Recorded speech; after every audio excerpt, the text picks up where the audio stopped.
Tyrell Cobb was one of the best-dressed kids at preschool with the healthiest lunchbox. His mother Heidi Stback collected him from preschool on Friday, May the 22nd, 2009, but the 4-year-old never returned.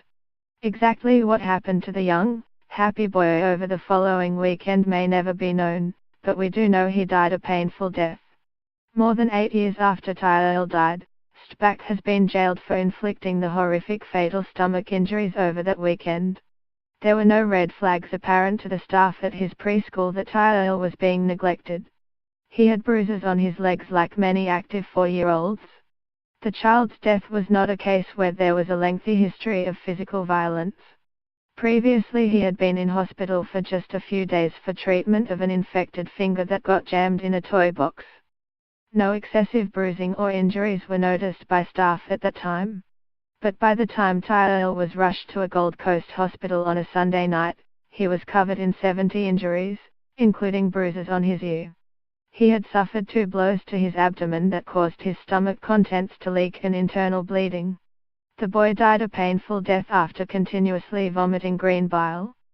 Stback had left Tyrell in the care of her then-partner Matthew Sco, while she left her bigger warders unit for about 30 minutes to get drugs. She was addicted to cannabis and frantic and aggressive when she could not get access to it. Sco, who had been dating Stback for about 6 months, described her in court as a good mother when she was stoned. Stback pleaded guilty to manslaughter for criminal negligence, but always denied she was to blame for the fatal blow.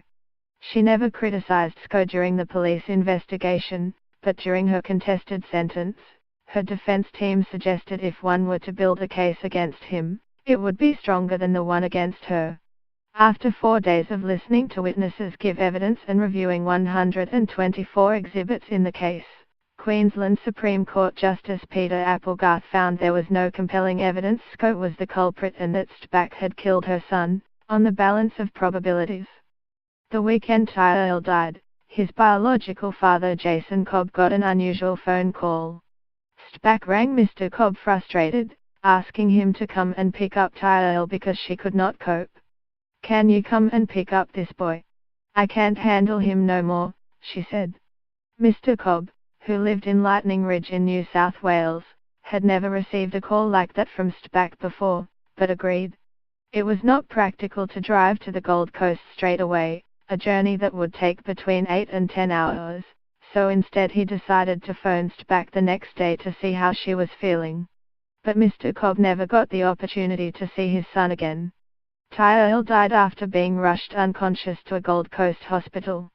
Recalling the events leading up to Tyrell's death led to a dramatic outburst as Mr. Cobb left the Supreme Court in Brisbane after giving evidence at Stback's contested sentence.